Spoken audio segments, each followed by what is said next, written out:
所有教堂，你抬头一看，那种天地八种啊，简直就把人很小，天很高，人很小，那种距离感就把人的渺小整个呈现出来的，天地那份的什么那个所谓的庄严感就搭起来了。所以我们可以看到，见到了我们的这本书院啊，你一抬头一看啊，你真的很渺小，佛真的很高大，天地又这么高，人这么小，所以自然会有一种肃静的感觉。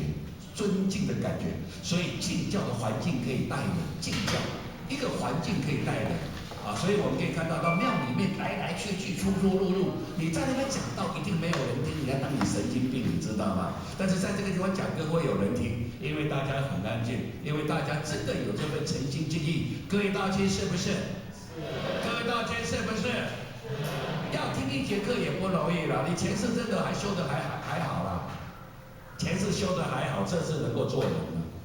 我刚才在跟很多点坛师说哈，我们感谢所有今天每一个点坛师，每一个前贤，真的每一个点坛师，每一个前贤，每一个讲师，要把所有道听带好，因为每一个人不知道多久才来到人间轮回一次。你不要以为你这次做人很简单，你不简单，所以不要睡觉是真的。你难得听到这些课，你不要睡觉。不然你就荒废了你今天来到人世间做人，做人是尊贵的，但是不见得是尊严的。做人很尊贵，但是不见得活得很尊严。做人是不容易的，但活得不一定有价值。生活是辛苦的，但是不见得你过得会很快乐的。各位大亲，这句话是不是这个样子？是不是啦？有感觉不啦？你知影你偌久来做人一届无？你唔知，你绝对唔知。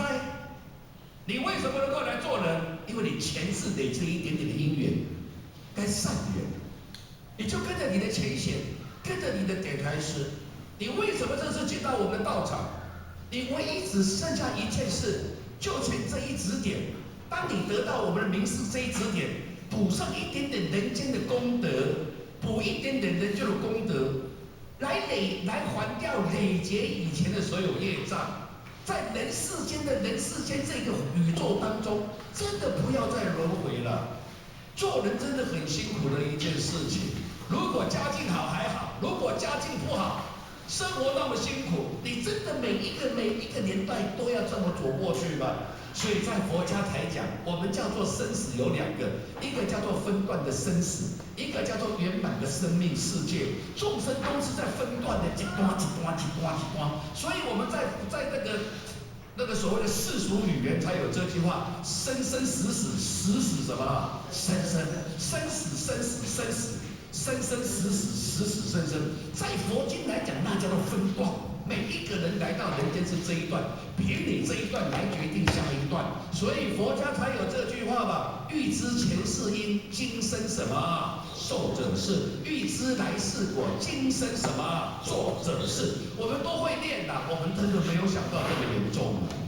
所以现在的好不好，不要怪命运；现在的好不好，不要怪家人；现在的好不好，都不要怪环境。因为是自己累劫累是自己带来的，而且是在跟很多人说哈，人生啊，你不要怪人家，你知道吗？今天的结果是你前世自己写好的剧本，拿来这一世自己当男女主角又当导演，你还不满意？啊，你对我了。我看你安尼讲严肃拢无笑咯，安尼对我啦，安尼对嘛？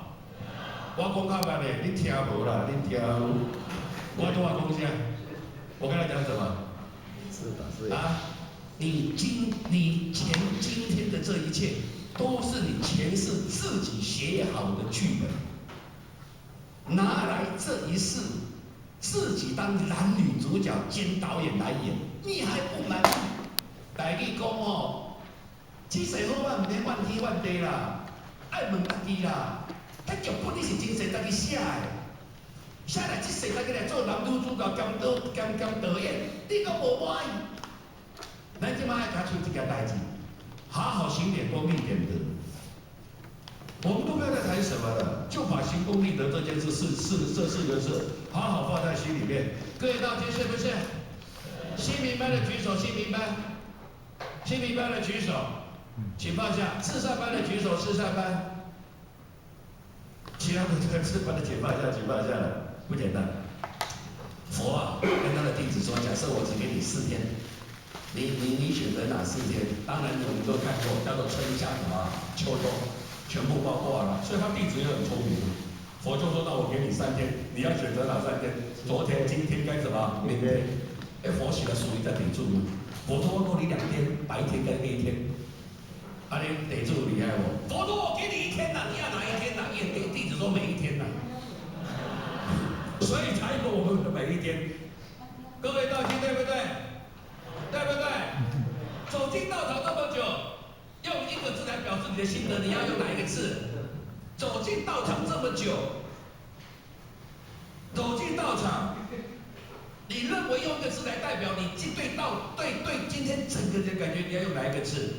不要给你猜呀、第1个字我要选，我会选道，只有1个字我选道。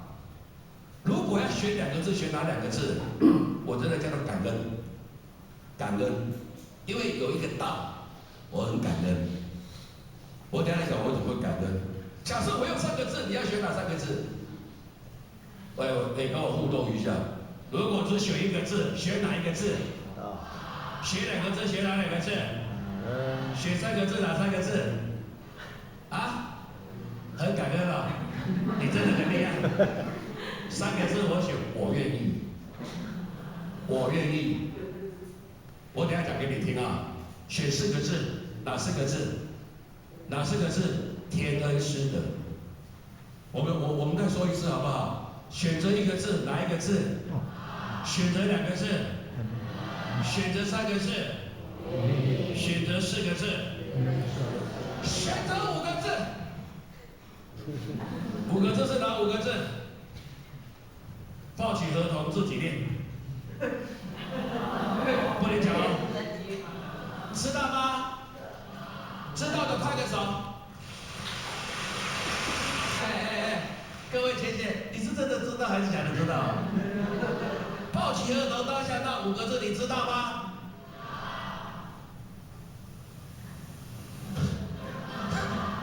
六个字，那5个字哈、要默念，知道哈、6个字，6个字讲一下，没有我跟你们讲，哦赞，如果是6个字，我会讲，啊那个也很棒啊，6个字我会讲，感谢天恩师德啦，真的感谢天恩师，我们在吉隆坡巴生有一个很大的企业家，在吉隆坡巴生好大的一个企业家，他是叫做马来西亚的油网，他的棕榈油全世界那个真的不得了，1天大概赚那个钱难算的。结果他们家就决定发心建一栋大楼，在马来西亚的市中心商业中心买地建设，全部由他的家族来干。当一个企业家愿意，他相信他的财富是来自累积累是他自己积来的，但是财富会用得完，财富会用完的，福报会享完的。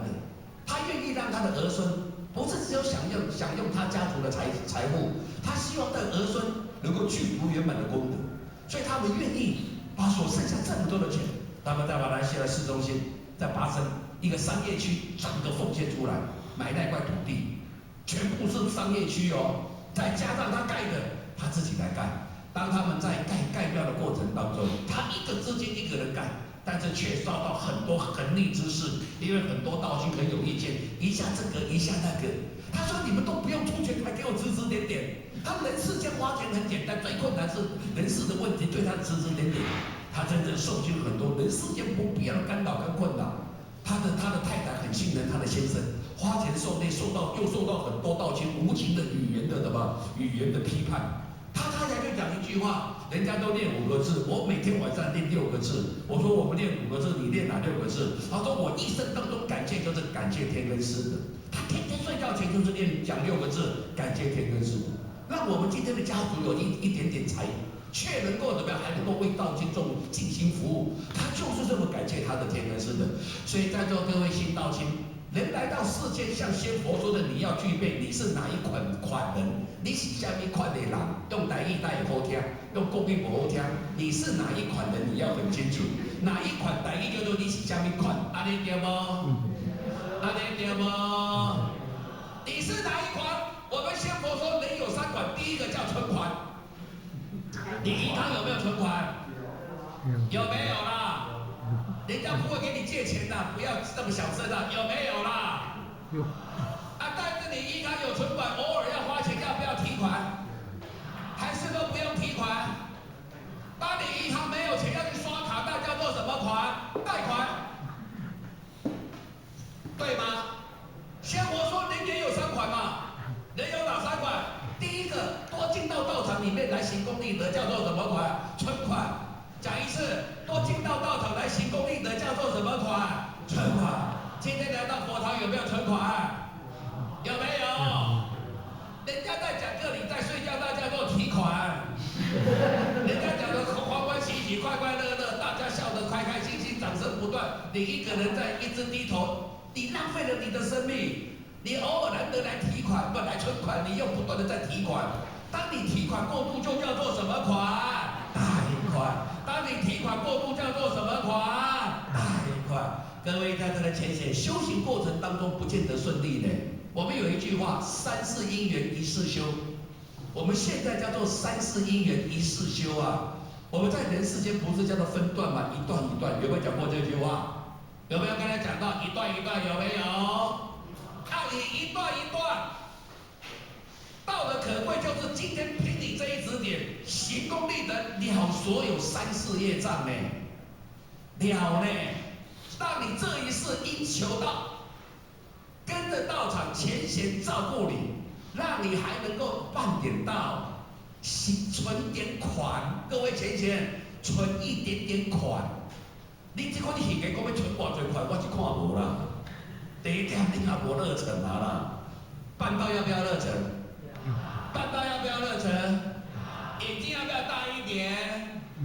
要不要？要不要热情一点？真的呢，热情不够怎么度化众生？所以今天你只有因缘，你不见得具备很好的善因缘，因为你的热忱度不够，你没有真正感受到道的那点点尊贵。后学时常说呢，后学也很会度人呢。我不是只有会讲课呢。我接到人说，你求到没有？我第一句话就讲你求到没有？只要跟我认识的，只要认识第一个交换名片过后，哇，当时对我回报哟，你福报不错，你有没有求过道？我见了面的第一面，只要跟我换过名片的，我第二句话就问他，你有求过道？我道亲呐，你有求过道无？我道亲呐，你有求过道无？你有简单无？你有简单无？无啦，简单。因为渡人开口是习惯，你们的习惯是不容易开口，你们不会开口。习惯是重要的，你知道吧？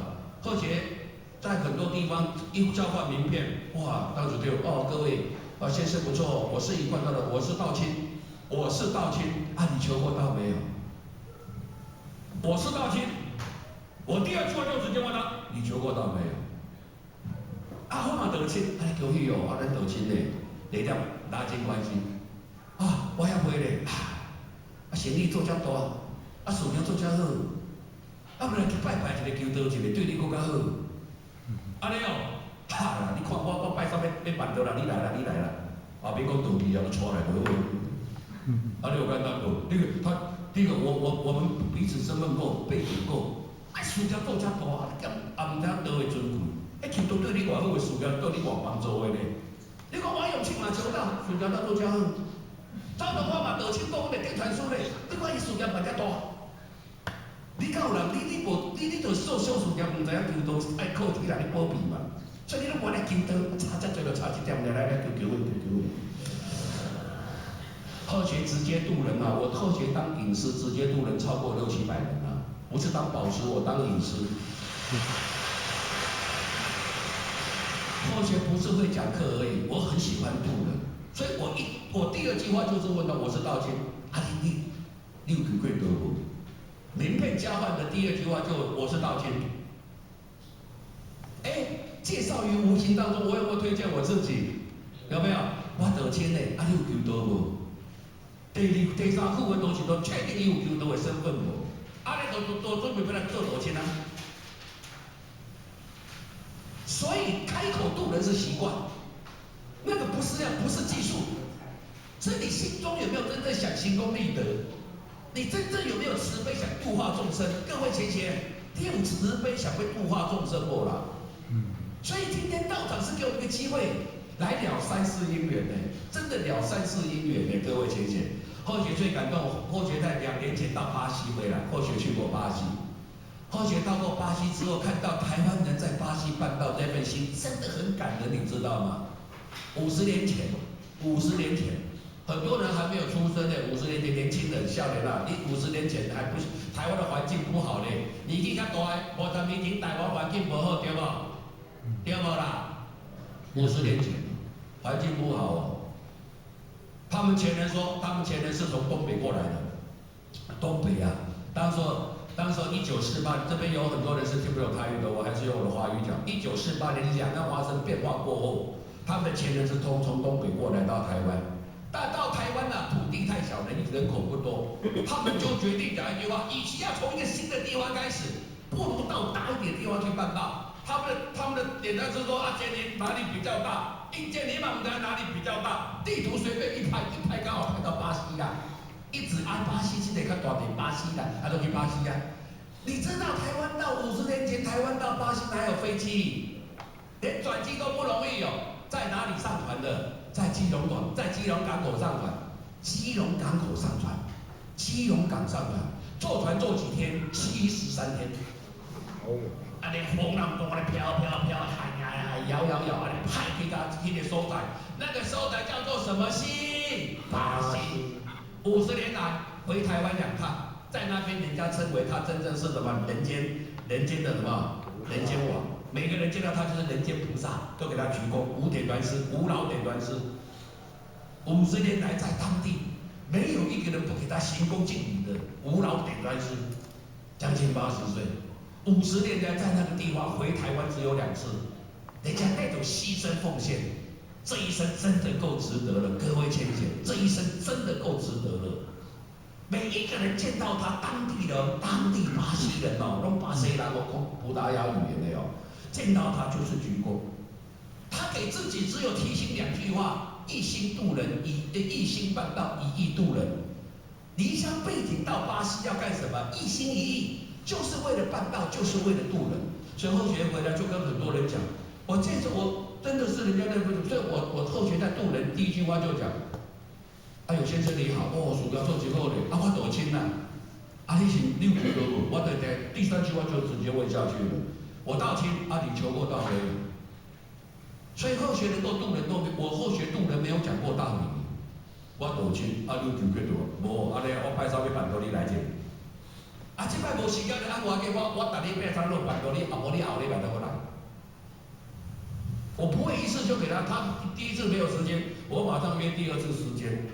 后学当道点传是这么忙，你不要看我登台讲道讲的什么，好像讲的很快乐，我思想很会渡人呢，会渡人呢，你知道吧？我又渡到一位在道场里面20多年教易经的老师，教易经。我们的道场好多点传师跟好多讲师都给他学易经的。给他什么？听他讲易经的。下社坛呢，不渡人，所有点传师跟他讲渡他不求道做事不求道业障深重哦。你知道吗？不求道做事不求道哦。他说不用了，我读易经什么都知道了，我什么都懂。但是我们的点传师真的很善良。他说老点传师，韩老点传师要请韩老点传师。请韩老点传师社坛，请韩老点传师办道。但是后学一进到那个佛堂，就看到几位点传师把他围在一起了，讲了2个小时，就是没有办法，就是没有办法。又一听20几年来不求道就是不求道哦。他们点传师跟后学说，点传师拜托你来讲一下。我说你讲20几年都没有用，我讲有什么用？那点传师拜托了，就又带来了，我又交换名片。易经老师无简单呢，是嘛学路？易经老师无简单呢，我道歉，我嘛讲我道歉。你求道无？要不啊掐这，请坐。我说你为什么不求道？他说我都知道。我们今天求道，你知道，我教一句我什么都懂。哎，我讲一句话，他给后学讲3句话呢。你看看你们的点坛师讲师还来听我讲课，你们的点坛师讲师听我讲课，我都懂。我说你没有求道，你懂什么？道都差不多啦，都一样的啦，都差不多都一样的啦。很骄傲，你知道吧？很骄傲哦。我开口1分钟，他讲5分钟哦，我都没有机会开口哦，你知道吧？这很严重的，严不严重啊？严重哦，我讲1分钟，他讲5分钟哦。我就说，你不要讲话了，好不好？你真的没有道理，你知道吗？你没有道，因为你连人情道都不懂。你说我们点传师的学费，靠我们道场赚钱，靠我们的道群听你的课，你一点人情都没有，你根本就没有人情道，也不会做人道。现在后学正式宣布，我们全体道员不能够上你的课，你到别的地方去上课，因为你根本一点道都没有。应付也要应付一下，这么多人来拜托你求道，你连求都不求，你有那么伟大？你是靠我们道场赚钱的，还不低心下气，你真的有道吗？他突然站起来，你知道吗？我把加起来了，我把加起来了，我把加起来了，我把加起来了。他站起来了，我也吓一跳，他很凶。他给我鞠躬我更吓一跳。他说我开悟了，他突然讲我开悟了，我求道，他求道，而且求完道之后又来鞠个躬。我说像这样子啦，文道有先后，事又有专攻了。今天是不好意思了因为为了问到你求道所以我比较大声一点，没有关系，我开悟了，你像雷公借桥一样，帮我一样。结果我又带他开法会了，他开法会又做1号，读到现在已经人家那个班读到了行德班，永远都是班长。他跟后学讲一段话，他现在渡人渡了100多位，他的学生全部都叫他来求道。他说你没有求道，不要来上易经。我说你功德无量。你有没有间接的求道？有吧？有。民国70年左右，民国70年，一贯道慢慢的在明朗化的过程。宝光某某主线，因为你们都以我不要讲哪个主线，宝光的一个某某主线，他的孩子很诚心，他的太太很诚心，他的妈妈很诚心，就是他爸爸不诚心，他们全家都吃素，就是他爸爸不吃素，他爸爸就是骂了你都公平你啊！哇，整个家庭闹得很不平安。他们宝光某某单位去了21个人度他爸爸，全被他爸爸扫出来。有一天晚上，后学回到家11点多，我家门口停了一部车，后学在讲这些渡人的过程，有没有注意听？有没有？我没讲很多道理，讲一些比较轻松的话给你们听，有没有注意听？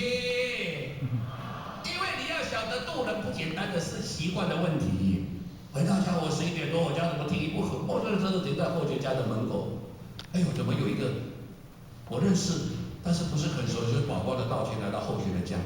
他讲的是我爸爸最近越来越凶你带我爸爸去求道好不好？我说你爸爸21个人去度他都被扫出来，我去是22个被轰出来，你不要害我，你不要害我。不求道就是不求道，你知道吗？那个叫做根深蒂固的那个固执，那叫真的业障很深重。你要想个办法给他突然开窍才有办法，不然你怎么讲道理都没有用的。但是拜托11点我坐到2点，不爱走就不爱走，坐到2点。那种蘑菇真的很厉害但是拜托，我去要炮灰啦，马经理的名誉也会受损啦，买啦，拜托啦，我叫你讲水果买啦，那等下是拜托啦。2点钟还不走，我想嘛，战败。好了，我明天去试试看，但是没有渡成不能够讲要保护我的名誉你爸爸太凶了，你知道这个是凶得有名那天约好6点钟他下班我就陪他一起要回家。我一到他家门口，口的时候，他爸爸指着就用手指着贺杰说：“你知影你第几个来无？你22号的嘞，你给我来哦！你22号的嘞，你22号的，哦，还没开口就被轰出来哎！我就跟他爸爸讲说：，老先生，我是恁家的经理呢，经理有很多种哦。我是你儿子公司的经理呢，来普查户口呢。你儿子要升科长呢，我买哦，我来照哦。好，来这，请进来哦。我说我还没搞，你都把我轰出来，讲出去就笑死人了。我是你儿子的经理呢，我也是经理嘛，对不对？对不对啦？我也是经理呢。我也是经理呢，我要给你儿子当科长哎！我就赶快说，这是对一贯都家里话，敢是安怎？你都唔知我骗人的啦！迄偌严重，你知无？阮规家都讲骗去啊！阮讲我大囝无叫我骗去，因爸爸我巧啦。我就马上讲，阿伯你要咧遗留，你没有尽到父亲保护家庭的责任，你囝去用骗。你的心，真的听不懂台语不要讲，因为有时候是台湾的俚语，讲的比较亲切。有没有听不懂台语的举手一下？都可以啊，都可以啊。那我就这一段讲台语好不好？好不好？我阿伯你是无理呢，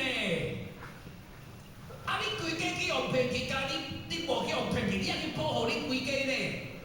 恁太太去用带去救倒，你也无他保护。恁这家属拢带去救倒。你爸爸给他保护，你唔都去他保护他看我跟他同一阵线，他跟他保护，我来讲，后日派上去救倒，伊叫你去，你手机啊走，你看唔对哦，电话卡伊叫卡110报警，119叫警察捉抓起来，你以后你保护恁囝，保护台湾的重心，你讲电不良啊，老先生啊。你经理也忝命走，你经理是来搞走，我后日拜三来救倒，我看你爸爸礼拜三再去救倒，都不要讲什么话，爸拜三要救倒啊，他爸爸没有好，我今日要来救倒啊，我都公我嘛手机都在，从听到一到办到完毕，他就是没有机会打电话，因为前温班。因为讲起来都讲孝道，都讲道义。他想一定在最后面才会出事，顶过道之后，大家知道，你有经历骗去啊。骗去就求到了后节责任完了，对不对？又有一天晚上，又是在播出来后节家，我说你是不是安怎啦？你有拜托找我爸爸来开法会，我拜托，我你爸爸，我骗你，带你爸爸用骗的去救倒啊！今晚过来开法会，去你当都用不出来。我经理拜托的，阮爸爸救倒一直来你念呢，我念安怎啦？你迄个经理实在有够厉害，你经理有够厉害。你连我这个嘛叫熟气啊！有够厉害对不对？你这个经理你来错啦！我该讲一寡话，我不来错，你给我错啦！恁囝说惊，恁囝把好姐当然叫他爸爸很生气嘛，我很怕。他开法会啊！我说不要，你爸爸对我很凶。我就他说拍要做到2点钟，不走就是不走，要做2点。所以你们渡人要有技巧，不走不渡哦，天。我下次再来走他就跟你去。做到2点钟哦，好啦，明仔来恁兜啊，但是你也拿保护，你爸爸平车拿提起来，你也拿保护一下。他爸爸很凶，我真的很凶。我才找到他家的门口，他把爸爸看到后学来，用手指着，你是来喝，来，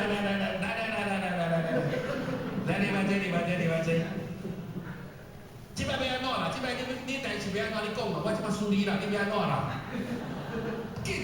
报警察也无法啦。我讲阿伯，你救倒到即摆，倒敢无好？真好。然后你骗去的咧，赞无赞？你这是要从啥会讲的啦？要开话会啦，要安怎？开啥物话会啦？你救倒了也无开话会，开话会有啥物好处啦？佛牌注册咧，阿伯，你难得佛牌注册咧，你在世间遮歹吼，脾气遮大，去修的吼，毛病改改对你偌好诶，安尼哦，去开法会当宵夜账来去开法会，讲30分钟我就离开了。他爸爸真的开法会，到现在全家还是我的，你知道吗？所以各位浅显，渡人是习惯，你要敢开口，你不要怕渡人。各位道听有没有听懂？有没有听懂？要不要渡人？哎，我们在这个班有没有讲到那个泰国那个显化故事给他们听过？有没有讲过？有没有讲到泰国一个道亲？有没有啦？泰国有一个富人哦，他就是人家告诉他求道，他就是不求道。来求道啦，唔免啦，困倒好啦。来求道啦，唔免啦，要要厝的困倒好啦，做好人就好啊，做好人就好啊，唔免啦。哦，全村的人都几乎求道，就是他不求道。这个太太也很善良，所以有时候那个业障卡住了之后，真的很难去解决，你知道吗？你们的业障也蛮重的，就是不喜欢开口也是业障，哎，不开口也是业障。你的儿子求道，你的孙子求道，你的爸爸妈妈求道没有？你的兄弟姐妹求道没有？哎，慈悲一下嘛，真的啦！各位有认同我这句话，给我拍个手，给我鼓励一下，对不对？对不对啦？要先讲，渡人是慈悲，相不相信这句话？肯不肯定？肯不肯定啦？那个太太很可怜哦，全村的人都不求道，他不求道。先生走了，先生走了，因为夫妻情深，情感情深。先生走了之后，他也要跟先生走，喝农药自杀，喝农药呢，会的。当他一离开人离开的时候，他到地府去，他看到怎么很多地府像我们讲的龙天表一样，有求过道的地府抽屉，一个一个什么，这个所谓的天板挂号，天板挂号，一个一个都天板挂号，都回到上天去修。为什么他总是很多人可以在天板挂号？天板挂号，他说那是安怎？那是安怎？泰国的大悟会开也是因为很多奇迹显化。他说那就是求道啊，求道的人回天去，回天去，回天去，回天去的。他说我要回天了，地才说你没有求道怎么回天呢？但他人已经走了，他人真的已经走了，他真的已经走了。他说我要我要重新求道了。所以泰国的显化真的很不可思议。结果那个地府的阴差跟那个阎罗王讲，给他几个小时啊，给他4个小时啊5个小时，给他再有机会还阳。哎，人已经躺在地板上，而且那个时候已经什么，已经即将在告别式出殡的时候，已经被因为泰国太热，都是2、3天就解决的嘛。结果已经放到火葬场准备进去烧了。那个棺木里面有声音，你说你怕不怕人呐？你惊死人，你知不？啊，他的女儿说：“妈，你买早，买早。”大家对那个祭文都妈妈，女儿想爸爸，想妈妈，有没有？那个什么，那个木突然间，因为那个是火烧木，那个什么棺材板都那个6块板子都很薄嘛，啪啪啪啪啪，里面有声音，打开一看，整个都溃烂的嘛，因为喝农药溃烂。因妈妈规个坐起来呢，袂讲话啊。因查某看女儿看到妈妈坐起来，是抱着还是哭着还是跑着？是抱着还是哭着还是跑着？给我一个答案是怎样？哪有说看到妈妈，你不要走，妈妈回来吓死人了，妈妈回来吓死人了，不要跑。他就讲我要求道，我要求道。你说命运就是泰国这么大，6个小时内点燃是赶不到就赶不到，因为那时候我们没有那个在一个省里面飞机没有飞机场的呀，都是在很偏僻的一个乡村里面，点燃是就是从赶到那边都要坐车坐8个小时。你看我们整合的很多单位去泰国办，一步都是8个小时、10个小时、14个小时的车在坐，8个小时点燃是赶不到，时间到了他躺下去盖起来又走了。所以那个村轰动之后，整个东北泰国东北为什么一村一村的求道人都是求道？因为看到嘛，一定要求道嘛，求道回天，求道回天，求道回天嘛。所以泰国一年求道现在将近18万人，是因为这个因缘，整个轰起来的嘛。大家就是为了求道嘛，就是为了求道。所以印证了我们弥勒祖师讲的一段话嘛，这一次求道。至少在来世，不论你这一世有没有修，至少印证你来世不用再堕入边陲之地，你知道吗？这一世有求到，至少你这一世不用再堕入什么，来世不用堕入边陲之地。毕竟你还保留佛的种子，你还可以修行。各位道亲，这点因缘重不重要？这点因缘重不重要？所以今天你来存点款，好好修少提款，人生不要变成来贷款，好不好？来给我放个影片好不好？来，那个第一个我要放第一段，我念一段影片给你们听就好了哈。来给我放第一片好不好？试试看。所以各位在这道歉，同学今天来也没讲什么道理，告诉大家求道重不重要啊？求道重不重要？重要。来哈，我念一段给你们听哈，选择。来，这是很棒的，继续下去好不好？注意看哦，把头抬起来哈，选择。我念你看，去年大陆高考作文满分的作品，那么作文的题目叫做选择，非常有意义的一篇文章，后续念给你听。来，继续下来哈，选择。如果我是一片云，我未放弃，高高在上，我选择化作一滴滴小雨，飘落人间。你要问我为什么？请看看那些郁郁葱葱的生命，那就是我的什么答案？跟我讲2个字就好，答案好不好啊？后面2个字你告诉我，如果我是一只河流，我会放弃奔流到海，我选择化作甘泉流入麦田。你问我为什么？你听听农民伯伯喜悦的笑声，那就是我的什么答案？如果我是一只灵芝，我会放弃生命放弃长命百岁，我选择化作一滴滴药汤灌入人人口中。你要问我为什么？你看看那些康复病人的笑脸，那就是我的什么答案？接下来你再看，如果我是一块矿石，我要放弃平静安逸，我选择融入炉中，化为滚烫的钢水。你要问我为什么？请看看那一座座高楼大厦，那就是我的什么答案？再接下来哈，如果我是一只白鸽，我会放弃自由嬉戏，我选择永不停息的把橄榄枝衔到战争的国度。你问我为什么？你看看那些饱受战争痛苦的儿童，正在快乐的玩耍，那就是我的什么答案？人生是一片做不完的选择，向前向后，向左向右。如果你已迷失方向，就瞧瞧你心灵中的什么真善美，那就是你的什么答案？各位在那前贤，好吧，来，我再给你看第2个。等一下我要告诉你答案，好不好？来，给我放第2个，好不好？放第2个影片。如果你只剩下10分钟，我就做结束了哈。假设你生命只剩下10分钟，你要做什么？来，给我放下第2个影片。来，音控师帮我放着一下。各位在座道亲，请你注意看哈，日本东京羽田机场哈。当你只剩下10分钟的生命，你会做什么？日本的航空飞往大阪。原以为这一趟寻常的旅程，大家只是说一声再见，好吧？这个再见都是大家时常说再见再见，寻常的道别。与家人相约珍重再见。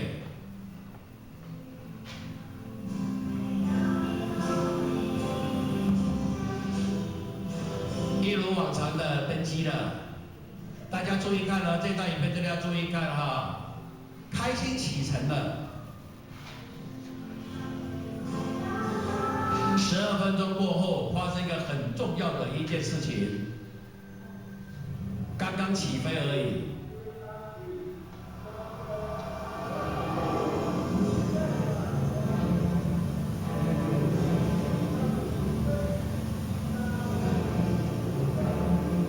爆炸了。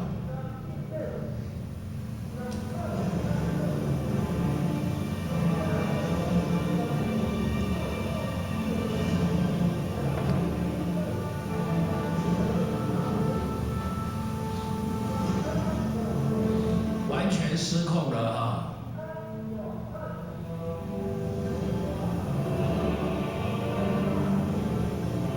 有没有在看？大声说有没有？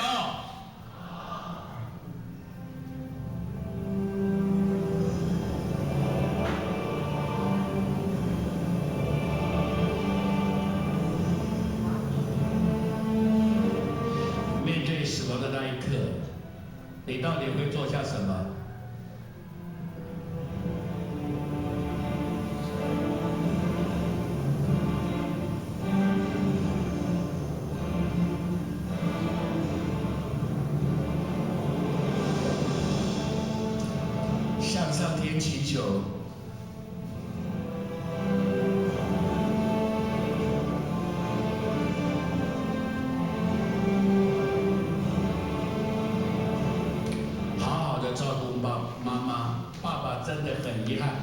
这一世一定没救了，这辈子再也不想坐飞机了，上帝请保佑我。没想到就可以大家一起吃饭，最后的诀别，无论发生什么事，儿子一切都拜托你了。老婆发生这种事真的很遗憾，再见，请你好好照顾孩子。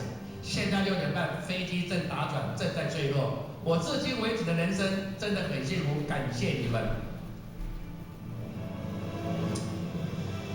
请好好照顾我们的孩子，就像我要远行一样。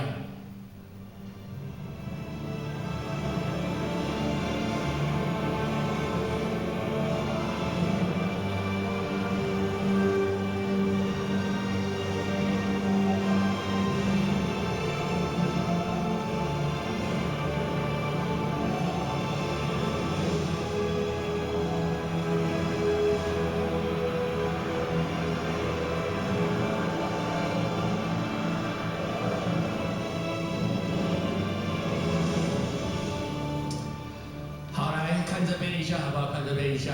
前天在上个礼拜了哈，上个礼拜不是各大专院校，等一下了哈，等一下哈，各大专院校几乎都在毕业典礼嘛。台东大同中国医药大学有一个中午12点钟，后学接到电话，他铁来师，拜托你来我们佛堂帮我爸爸办到好不好？接到电话，因为12点。刚好后学在附近，就过去中国医药大学，也就是我们所设的佛堂。结果好多的家长，好不好？好多的学生围着一个老父亲，他的父亲是在高雄很大的一个企业家，很有气派，真的很有气派，不求道就是不求道。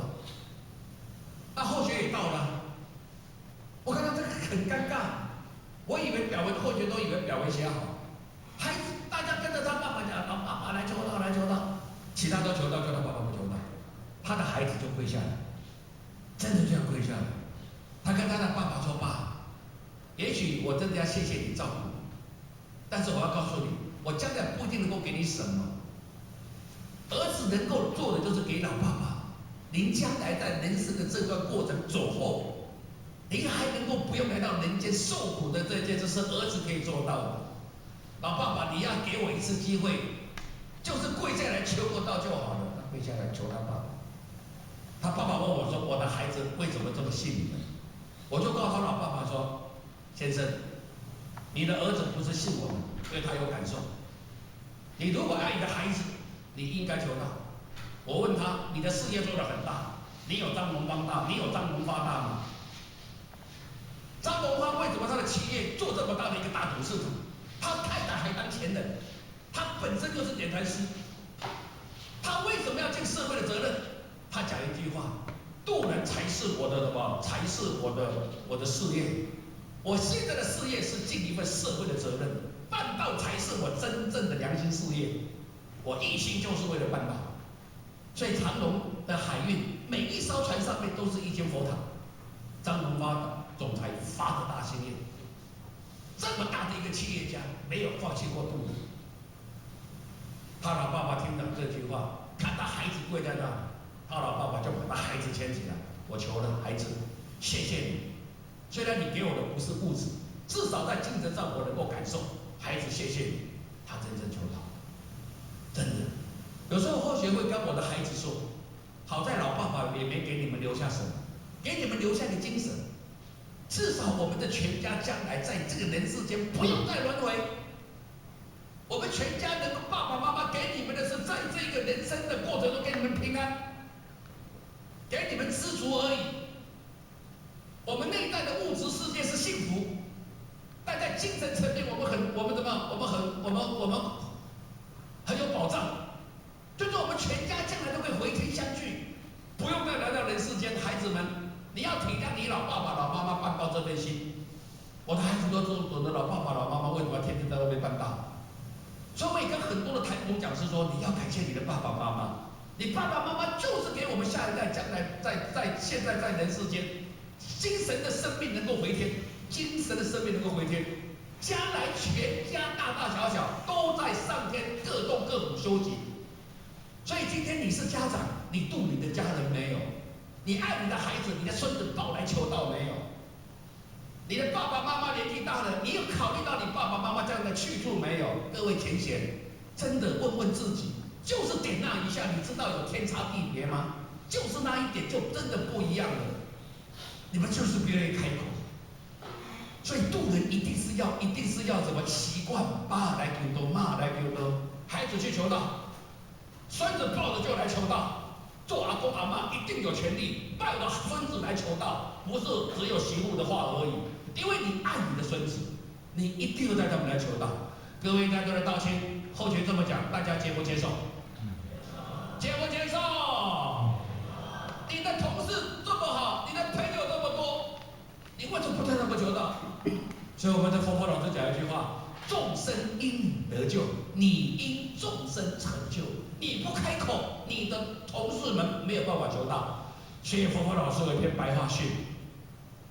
周遭你的朋友都在等着一个贵人带他们脱离生死的苦海。周遭你的朋友都在等着生命中一个贵人带他们脱离什么人生的苦海。你是他们的贵人，但是你偏偏就是不开口。你是他们的贵人，你偏偏不把道的尊贵告诉他们。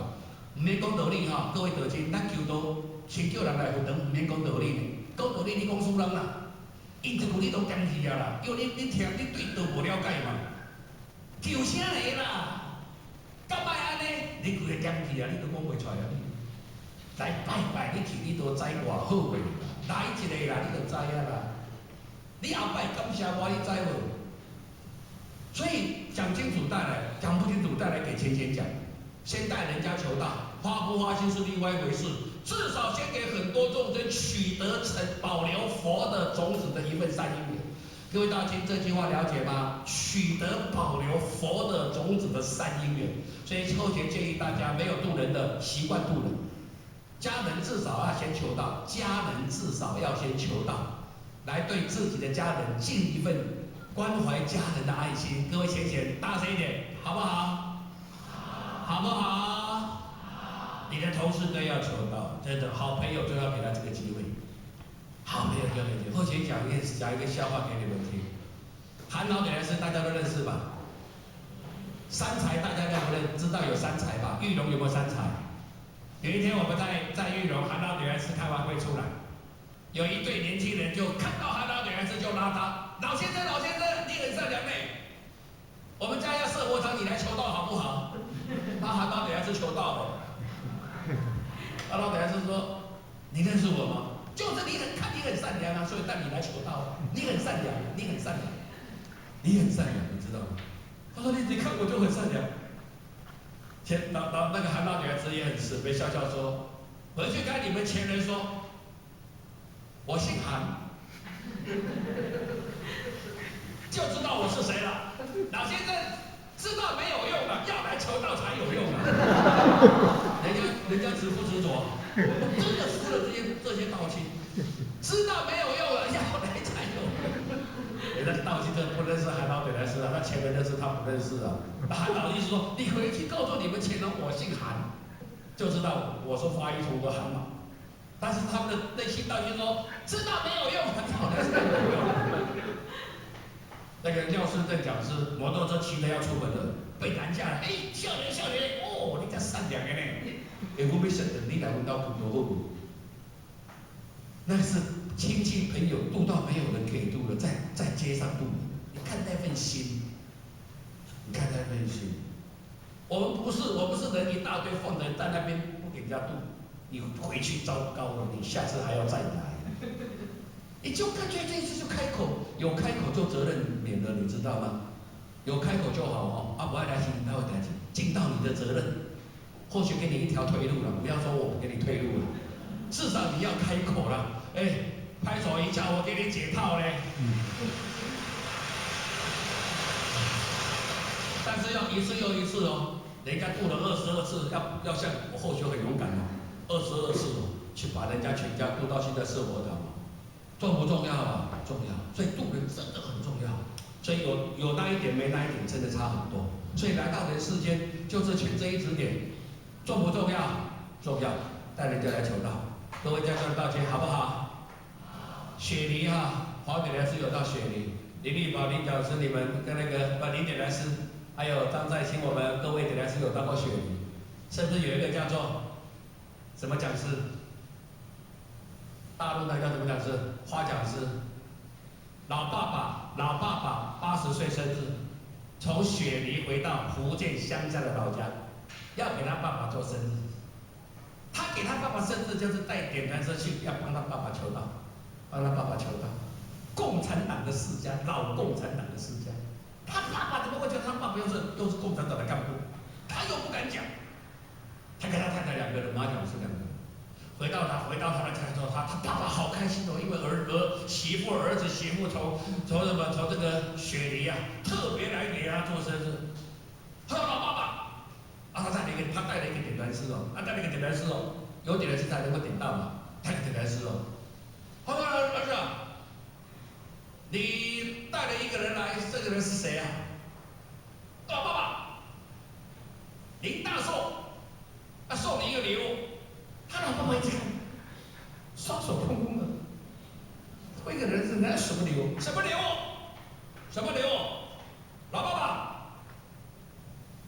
最重要是你年纪大了，辛苦了，我带我们的点传来给你准备点到。他老爸爸一听到是点到，一贯到啊，他很敏感的，你知道吗？一贯到啊。花饺子说：“老爸爸，你就不要讲出来吧，还没讲完，啪！”老爸爸这个嘴巴就打了那个耳光，啪就打下去。我共产党的还求刀啊，啪就拿回来了，你知道吗？打到他花饺子跪下来，老爸爸，给你打都没关系，你就求刀。他的太太马讲师也是一样，你也是一样，你们都是共产党的，还求刀，有道理吗？啪，都打下来。我那个点燃是很尴尬，你知道吗？点燃是很尴尬，看看你跪下去打。人家花讲师很勇敢，爸，拜托你啊，就点一下啦，打死都没关系，就点一下啦。你知道真的很好了，爸，夫妻跪下来。老爸爸说：“门关起来了，